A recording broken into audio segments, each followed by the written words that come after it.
കേരളം കണ്ട ഏറ്റവും വലിയ ദുരന്തമാണ് വയനാട്ടിലുണ്ടായിട്ടുള്ളത്. ചൂരൽമലയിലും മുണ്ടക്കയിലൊക്കെ വലിയ പ്രതീക്ഷയോടുകൂടി ജീവിച്ചിരുന്ന ഒരു പറ്റം ആളുകളെ ആ ഒരു നാടിനൊന്നായി മലവെള്ളപ്പാച്ചിൽ കൊണ്ടുപോയിരിക്കുകയാണ്.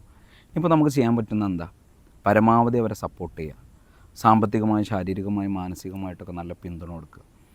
അവിടെ തിരച്ചിലടക്കമുള്ള പ്രവർത്തനങ്ങൾ പുരോഗമിച്ചുകൊണ്ടിരിക്കുകയാണ്. ഇനി അവരെ പുനരധിവസിപ്പിക്കുന്ന പ്രവർത്തനത്തിലേക്ക് കടക്കും. സർക്കാർ സംവിധാനത്തിലാണെങ്കിലും അതുപോലെ തന്നെ സാമൂഹിക സാംസ്കാരിക രാഷ്ട്രീയ സംഘടനകളാണെങ്കിലൊക്കെ വലിയ പ്രതീക്ഷയോട് കൂടിയിട്ടാണ് ഇത്തരം സംവിധാനത്തെ കണ്ടുകൊണ്ടിരിക്കുന്നത്. വലിയ രീതിയിലുള്ള പ്രവർത്തനങ്ങൾ അവിടെ ചെയ്തുകൊണ്ടിരിക്കുന്നത്. അപ്പോൾ നമ്മൾ കൈ അയഞ്ഞ് നമ്മൾ സഹായിക്കാം. അപ്പോൾ അവർക്ക് ആ നാട്ടിലെ ആളുകളെ വീണ്ടും അവരുടെ സ്വസ്ഥമായ ജീവിതത്തിലേക്ക് തിരിച്ചു പിടിക്കാൻ ആവശ്യമായിട്ടുള്ള പ്രവർത്തനത്തിൽ നമുക്ക് ചെയ്യാൻ പറ്റുന്നതിൻ്റെ പരമാവധി ചെയ്തു കൊടുത്തിട്ട് നമുക്ക് മുന്നോട്ട് പോകണം. ഇതിൽ കാണുന്നതിൽ വലിയൊരു സങ്കടകരമായൊരവസ്ഥ. ഏതായാലും അവിടെ വലിയൊരു ദുരന്തം നടന്നു.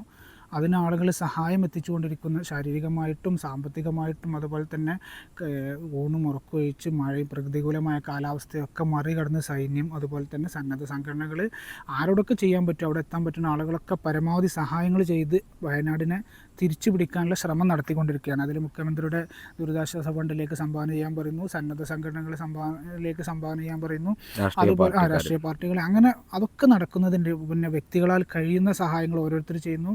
ഫിലിം ഇൻഡസ്ട്രിയിലുള്ള ആളുകൾ, ബിസിനസ് മേഖലയിലുള്ള ആളുകൾ, അതുപോലെ തന്നെ സാധാരണ ചെറിയ കുട്ടികളടക്കമുള്ള വല്യമ്മമാരൊക്കെ അടക്കമുള്ള പ്രവർത്തകരൊക്കെ സഹായം ചെയ്തുകൊണ്ടിരിക്കുന്നു. പക്ഷേ ഇതിനൊക്കെ ഇടയിൽ ഇങ്ങനെ ഇത്രയും നല്ല കാര്യങ്ങൾ നടന്നുകൊണ്ടിരിക്കുന്നു, ഇത്രയും വലിയൊരു വിപത്ത് സംഭവിച്ച് കേരളത്തിലെ ആളുകൾ മുഴുവൻ വളരെയധികം ടെൻസ്ഡായി അവരുടെ മാനസിക നില തന്നെ തെറ്റിയിരിക്കുന്ന ഈ ഒരു സാഹചര്യത്തിൽ പോലും ഇത്തരം സഹായങ്ങൾക്കെതിരെയും അതുപോലെ തന്നെ ഇത്തരം നല്ല പ്രവൃത്തികൾക്കെതിരെയും നെഗറ്റീവ് കമൻറ്റ് സോഷ്യൽ മീഡിയയിലും അതുപോലെ തന്നെ നമ്മുടെ ഇതുപോലുള്ള മൊബൈൽ പോലുള്ള ഇത്തരം നെറ്റ്വർക്കുകളിലൊക്കെ പ്രചരിപ്പിച്ച് ഈ ഒരു നല്ല മനസ്സിനെ, നല്ല പ്രവർത്തനത്തെ ഇല്ലാതാക്കുന്ന ധാരാളം ആളുകൾ അതിനിടയിൽ, ധാരാളം എന്ന് പറഞ്ഞുകൂടാ, വളരെ കുറഞ്ഞ ആളുകൾ, പക്ഷേ അത് നെഗറ്റീവ് മെസ്സേജ് സ്പ്രെഡ് ചെയ്തിട്ട് ഇതിൻ്റെ ഒരു സതുദ്ദേശത്തെ ഇല്ലാതാക്കുന്നു. ദയവ് ചെയ്ത് ആരും അത്തരം ഏർപ്പാടിലേക്ക് പോകരുത്.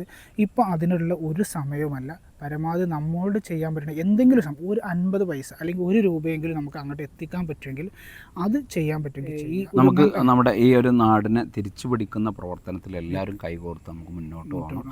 അപ്പോൾ എല്ലാ ആളുകളൊക്കെ ഞങ്ങളുടെ കയ്യിൽ നിന്ന് സഹായം ചെയ്യുന്നുണ്ട്. നമ്മളെല്ലാവരും നമ്മുടെ കയ്യിൽ നിന്ന്, ഇനി എന്തായാലും തടി കൊണ്ടാണെങ്കിൽ തടിയും, എല്ലാവർക്കും ചിലപ്പോൾ അവിടെ പോയി രക്ഷപ്പെടുത്താൻ കഴിയില്ല.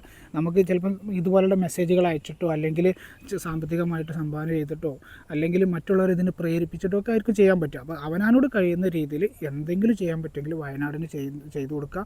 നമ്മളൊരുപാട് പ്രതീക്ഷയോട് കൂടി നമ്മളെല്ലാവരും കാണാൻ പോകുന്ന നല്ലൊരു മണ്ണാണ് വയനാട്. ആ വയനാടിനെ നമുക്ക് തിരിച്ചു പിടിക്കണം.